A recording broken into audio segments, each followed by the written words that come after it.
D. Nobody move. I believe there's a loose wire. Welcome into the show. I'm going to try my best not to talk with my hands. We're running. Okay. False start on the Farsi show. 5-yard penalty. Miss Guzzi, everybody. All right, we're back. The gambling story in the NBA, I haven't been able to think about. I haven't been able to stop thinking about. It is absolutely bananas. I watched the press conference with the FBI and the Attorney General of that district of New York, like New York City. It was insane. It was absolutely bonkers. And we'll get into it. And Chauncey Billups' involvement in it, and Damon Jones' involvement in it, Terry Rozier, Jonte Porter. This is sports' worst nightmare. And people talk about other things that go on, more morally wrong things that go on, like, and I mean, I hate to even bring it up, but I mean, domestic violence. Some guy can do what can be violent and then gets a 4-game suspension, whatever. Meanwhile, Isaiah Rodgers is gambling on team property and he gets suspended for a year. Like that. Does that make sense? No, in the moral code of the world, it absolutely does not make sense. But you know where it makes absolute sense? In the NFL's eyes, in the NBA's eyes, in the sports world's eyes. That's where it makes sense, because the greatest threat to watching sports and spending money on sports is whether or not people think it's legitimate or not. That's the biggest threat. It's not, oh, that guy's a bad guy, I'm still going to watch. That's the biggest threat. And the NFL and NBA and all the leagues can take all the gambling money they want for advertising, and that's a boatload of money coming from the sports radio world. Oh, man, when gambling became legal, that there were Brinks trucks backing up to radio stations. Not to give the talent money necessarily, but to give the station money for advertising. And then when the pandemic hit and there were no games, that money went away. And then a lot of people got fired. The biggest threat is not just losing that money, that gambling money, and making it look bad, but also whether or not people are watching a game that they know is legitimate or not. You can have a Tim Donaghy. You can have a corrupt official, and people will, all right, well, we'll get over it. But you have players that are absolutely not given 100% in terms of playing at all, in terms of taking themselves out. That's a huge threat to sports in general, not just the NBA. So we'll get into that story a little bit, a couple more of the details on it. It's all about, as far as I'm concerned, though, this weekend, the Eagles somehow, I hate to say this, but find another way to win against the Giants. That was an absolute pounding they took by the Giants. A pounding. Cam Scatterbo, 98 yards, 3 touchdowns. Jackson Dart scrambling all over the place, getting free, not making mistakes, hitting his tight ends, hitting his wide receiver. This is all without Malik Neighbors, which it's just wild. And they're doing a fantastic job, and they're in every game. They are similar to the previous meeting between the Eagles and the Giants. The Giants are coming off a blown lead. That time in the first game, they were coming off a blown lead against the Saints, much to their own demise of shooting themselves in the foot with fumbles and turnovers and whatnot.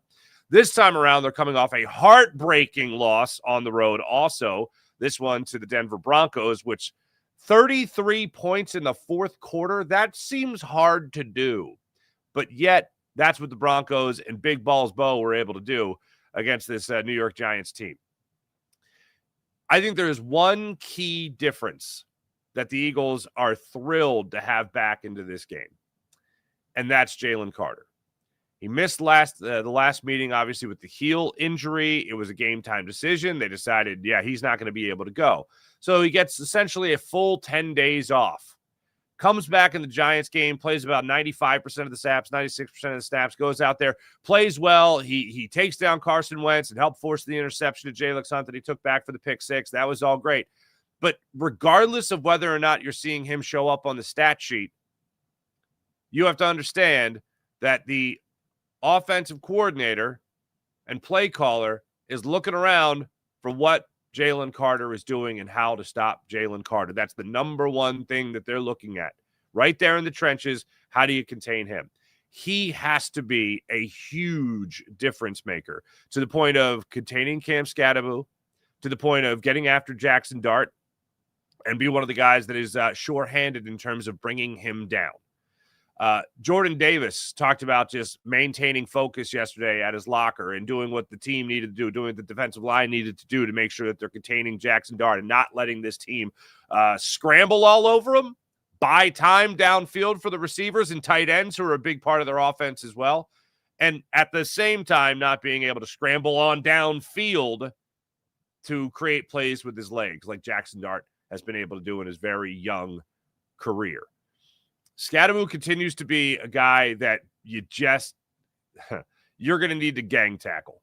That's really what it comes down to. And you're looking over the last couple of this last stretch of game, 5 straight games, Cam Scadaboo has at least 90 yards from scrimmage. So he is a huge part of their offense. How are you going to contain him? Jalen Carter's going to have a big say in that. Jordan Davis is going to have a big say in that.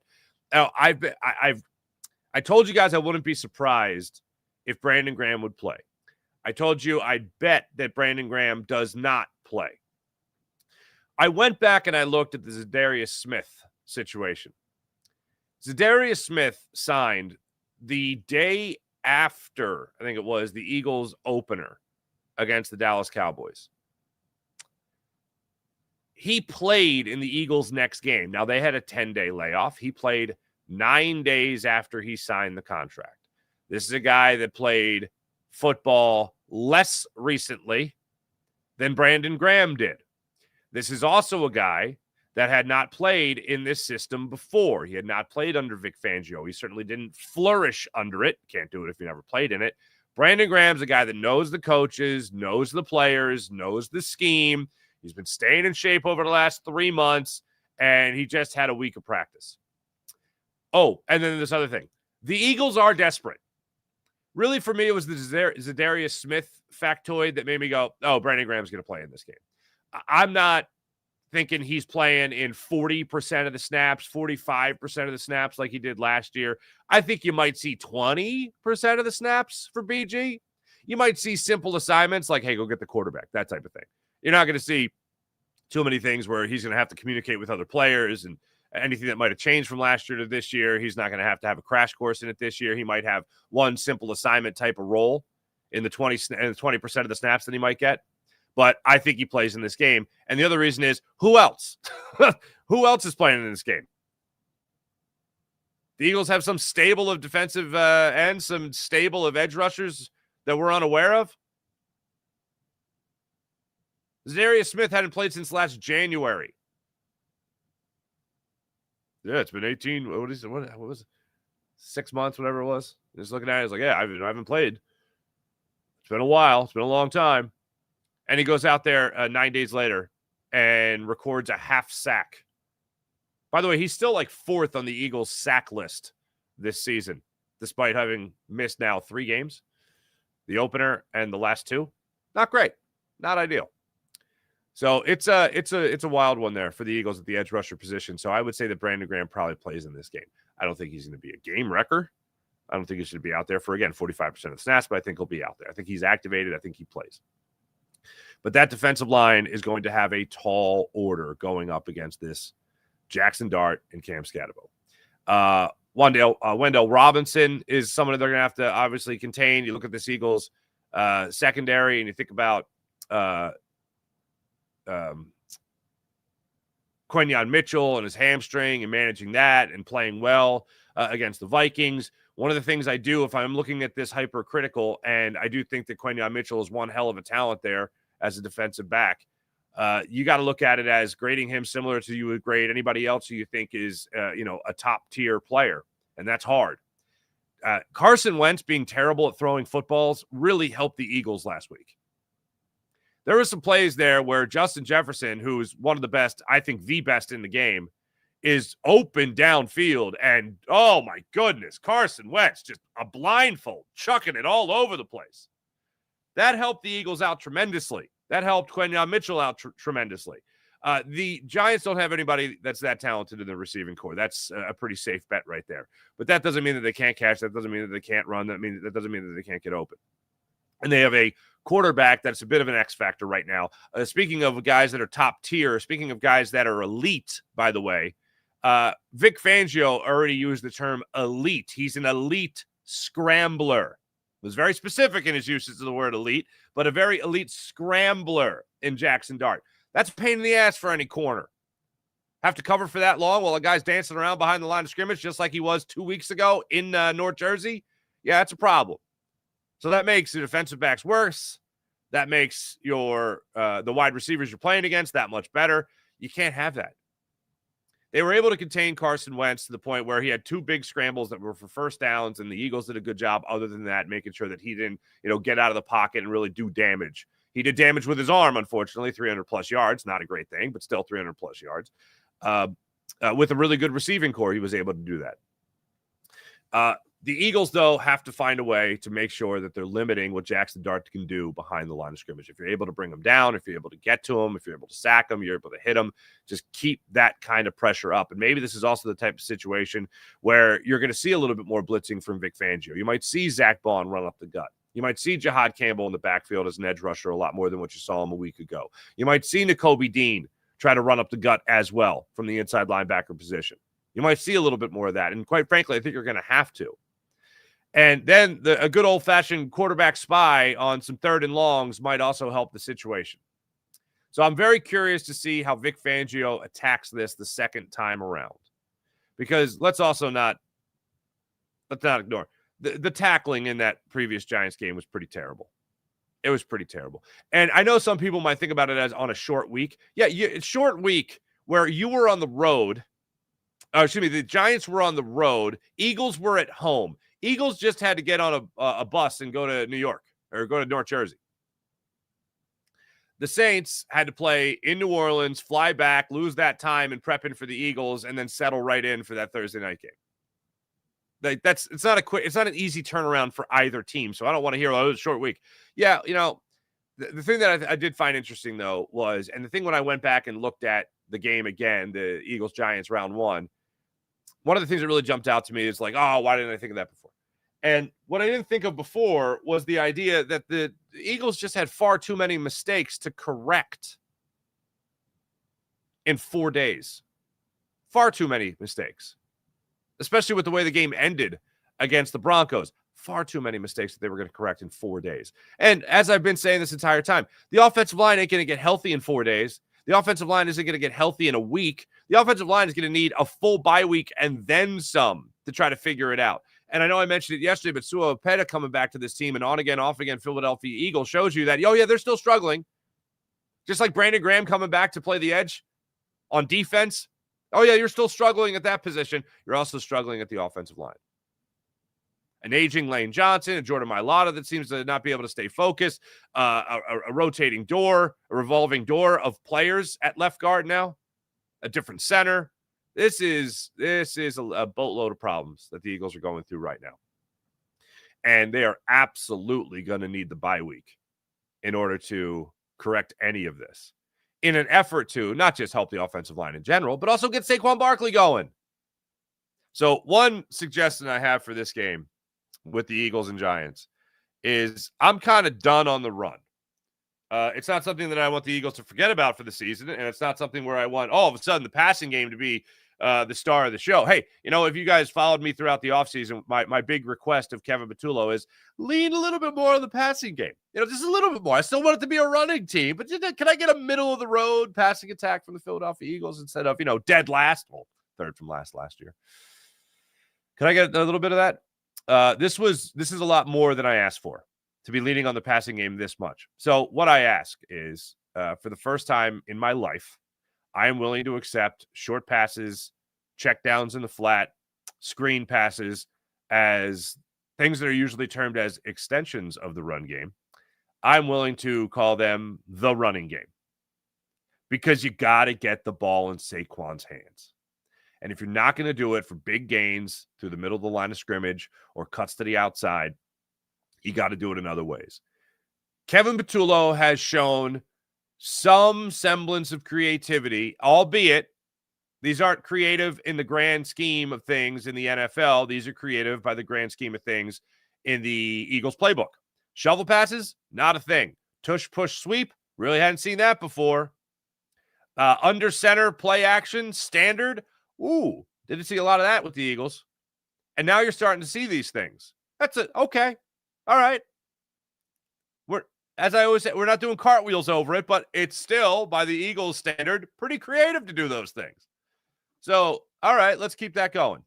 How are you going to use Saquon Barkley? How are you going to get creative and giving him the football? We've seen the wheel route. We don't see a lot of it. Not a lot of it since Darren Sproles has been here. But you could use it for Saquon. He can still catch the football. He can still run with the football, get the football in his hands. Screen game. We all love it. Now, when you're talking about a banged up offensive line, the last thing you probably want them doing is like, oh, you guys are you guys are hurt? You guys can't focus? Oh, okay. Oh, get off the line of scrimmage and run upfield and make blocks 10, 15 yards upfield. No, thanks. That's not going to help anybody. So something I'd like to see is Saquon Barkley out in a wide receiver position. Similar to what we would see a lot with tight end screens, except instead of Dallas Goedert getting the ball, I'd love for Saquon Barkley to get the ball. And not even where he's got to line up outside on the line of scrimmage, but just getting the ball out in the flat, getting the ball in the flat around the line of scrimmage, have him run behind Dallas Goedert, have him run behind A.J. Brown, have him run behind guys that can block for him a little bit. A.J. Brown, when he's a willing blocker, can block. Get the ball to Saquon Barkley in that regard.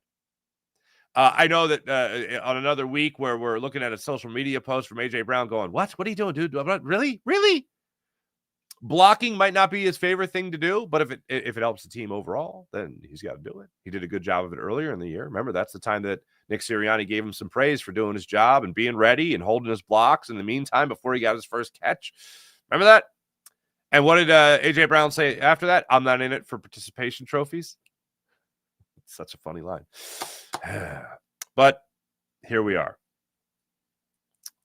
So I'd love to see Saquon split out to the outside in a couple of these, get him the ball in maybe not your traditional Brian Westbrook type screen plays, but get him out there similar to what the Eagles would do when they ran the tight end screen that drove everybody bananas. Just do me one favor. Don't have Devontae Smith block.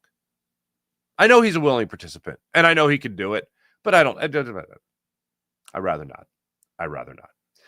So that's how I'd like to see Saquon Barkley used in this game. So when we talk about differences, I talk about Jalen Carter being involved in this game. I talk about the Eagles coming off also their best passing game of the season. Jalen Hurts' perfect passer rating. Again, a stat that I hate that it's a thing, but it's a thing. He had it. Everybody looked on the same page. Keep that going. Using Saquon Barkley on the outside. And let me also say this. Brian Burns, can he not get 2 sacks this game? That'd be nice. Less of that, please. Thank you. Also, Brandon Graham being involved in this game. Love to see it for the Eagles. And then finding ways to contain Daniel Bellinger and Theo Johnson, the tight ends of the New York Giants, who literally just find a way to get around the football. And no better example of that than the deflection touchdown, I think it was, Theo Johnson had against the Broncos last week. Right place, right time. It was either just a deflected pass or the most perfect hook and lateral I've ever seen, if you want to call it that. But yeah, it was pretty awesome. Actually, it was to the front, so it wouldn't have been a lateral. It would have been an illegal lateral. But anyway, yeah, those guys can catch the football, and Jackson Dart loves going to him. Dart right now coming off a game where he had 283 yards, 93.4 passer rating against the Broncos, also had 3 touchdowns. And there was one more stat I wanted to get. Oh, the red zone stat. So the Eagles held the Minnesota Vikings to 1 for 6 in the red zone. 1 for 6 in the red zone. That's a good thing. The Giants, however, Eagles are a great red zone scoring team. Thank you, Tush Push. The Giants allowed 33 points in the fourth quarter, and they were 4 for 5 allowing scoring in the red zone. 4 out of 5 trips.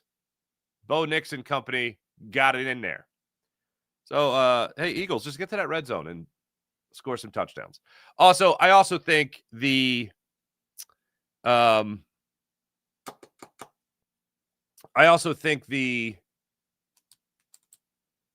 What is it? The interception that really put the icing on the cake there for the Giants, not going to be much of a thing. That's very much out of character for Jalen Hurts. So that is a big factor. And I think more often than not, the Eagles are scoring that touchdown in the red zone as opposed to Jalen Hurts throwing the interception. And that's one thing where you can look at the stats and go, okay, yeah, that's a pretty surefire thing. That's a pretty surefire thing. Injury-wise for the Eagles going into this game, we'll see what the final practice report has to say as far as availability for the Eagles today. But yesterday, A.J. Brown still out with the hamstring injury. Adoree Jackson still dealing with the concussion. Cam Jurgens still dealing with the knee. Azeez Ojulari still dealing with the hamstring. More reason to think that still Brandon Graham is going to play in this game. Grant Calcaterra limited. Landon Dickerson limited at his ankle and back. Moro Ojomo shoulder. Jeremiah Trotter Jr. ankle. Darius Cooper was a full participant. How about that? Dallas Goedert as well. And not injury related. Brandon Graham.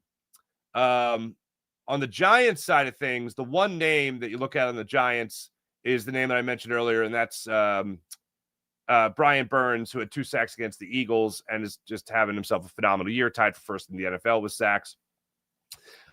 He's been dealing with a hip issue this week. He has not been a participant. Fine, but when you have a player that you know can produce, I'm always questionable about it until the game gets underway. So we'll see what it has to say about Brian Burns when the final injury report comes out today. Before I go any further, the gambling situation in the NBA. If you haven't seen this, I literally watched this like it was an NFL news conference. I'm literally taking notes to it. Operation Royal Flush. Okay, that's not bad. Operation Nothing But Bet. Well played, law enforcement. Off the rafter, bouncing on the ground, nothing but bet. Anyway, all right. There's a rigged poker game going on with Chauncey Billups, or there was, with Chauncey Billups, NBA Hall of Famer, by the way, NBA champion, and current head coach of the Portland Trail Blazers. He, along with Damon Jones, former NBA player and assistant coach Damon Jones, were used to lure, what do they call them? Fish. Lure fish into a poker game. And let's just say that there are 5 guys in the poker game. Guy number 5 was the fish, or to be more blunt, the sucker, unfortunately. And the other 4 guys at the table, including Billups and anybody else, they would know what the other guy was doing. They would know what the fish was doing. Using high-tech equipment. I don't know when and this is mafia involved.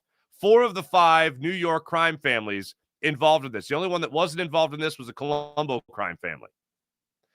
And they would have, I don't know when the mafia hired Q from James Bond, but they had high-tech devices to read hands, read cards, shuffle the deck in a way that would benefit everybody else but the sucker. And they would, one case was $1.8 million they took off one guy. And then, of course, when they couldn't pay, that's when the stuff that you see in the movies would happen. But they would use Chauncey Billups, Damon Jones to lure these guys into play and take money, just steal their money, essentially, in a literal rigged deck. So the NBA, and for me, yeah, that's not cool. That's not moral. I don't like that. But this is the sports world that I deal in here. And the bigger issue here is that Chauncey Billups, Damon Jones, Terry Rozier, and Jonte Porter were involved in either giving information to gamblers for money on availability in games of players like LeBron James or Anthony Davis. There was one issue the indictment talked about where somebody's, I think I don't want to put a name on it, but one NBA personnel, I'll say that, gave information to bettors and said, oh, LeBron James, don't worry about it. Anthony Davis, don't worry about it. And then they ended up playing and then having an upset. So bettors were pissed and wanted their money back in all of that.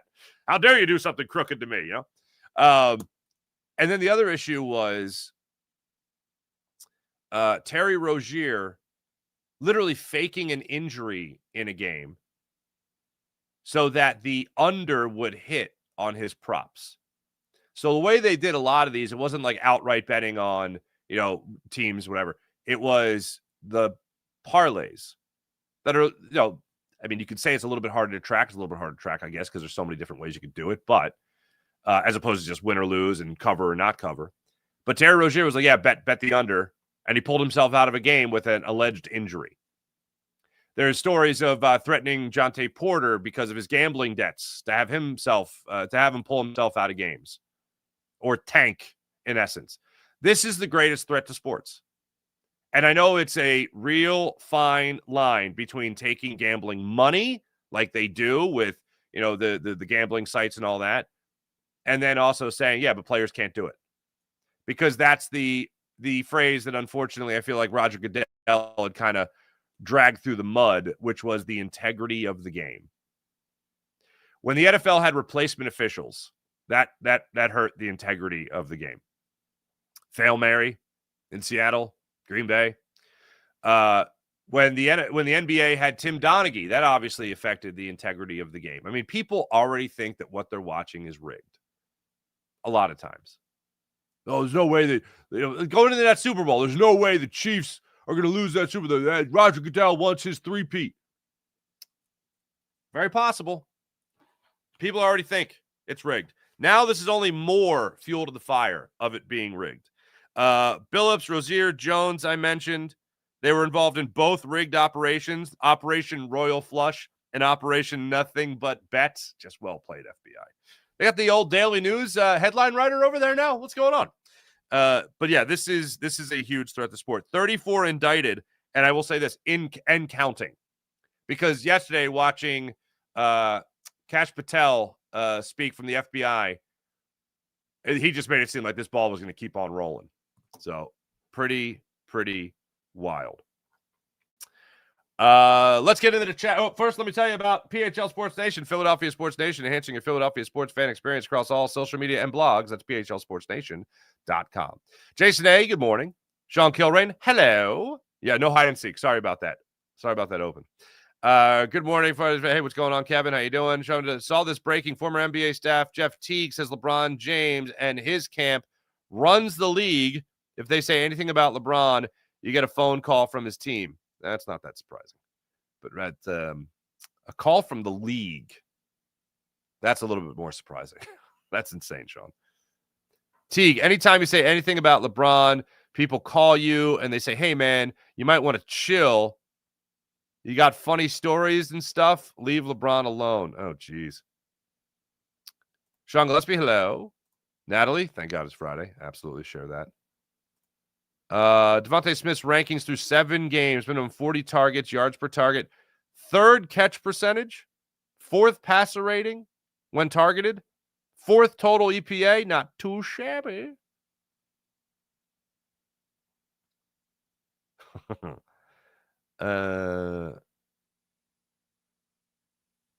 Oh, yes. All-time Jason Kelce moment celebrating Miles Sanders' touchdown with Lil Uzi. Let's rock dance. I want BG now to do it versus the Giants. Let's see him do it. I love it. Never apologize to the Giants fans. That's funny. Yes. Mafia allegedly paying Portland Trailblazers coach Chauncey Billups to be a face. Yeah. So, I get to play with Chauncey Billups? Cool.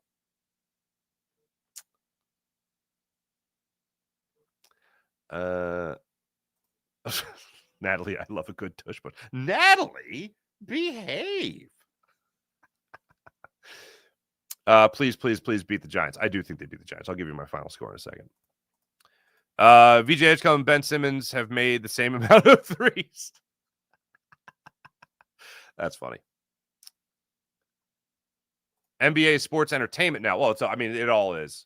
And listening to that press conference yesterday, hearing them refer to the just sports in general as the entertainment industry is just like, okay. I never like hearing it, but I know it's true. Sean Cohen, Bengals team captain Logan Wilson has been requested a trade. Let's go. Let's party. Natalie, I love big bets, and I cannot lie. That, I think, finished second to nothing but bets. Nothing but bet. Yeah. Final score for this game, Eagles 27, Giants 21. That's what I got for you for this one. Thanks for listening. Thanks for watching. Again, my apologies about the delayed start. I'll be back with you guys later today with Locked On 76ers at 10 o'clock, and also be back with you guys throughout the weekend, obviously. And Locked On, or the Seth Joyner show on Sunday for the 1 o'clock kickoff with Derek Gunn as well. Thanks for listening. Thanks for watching. See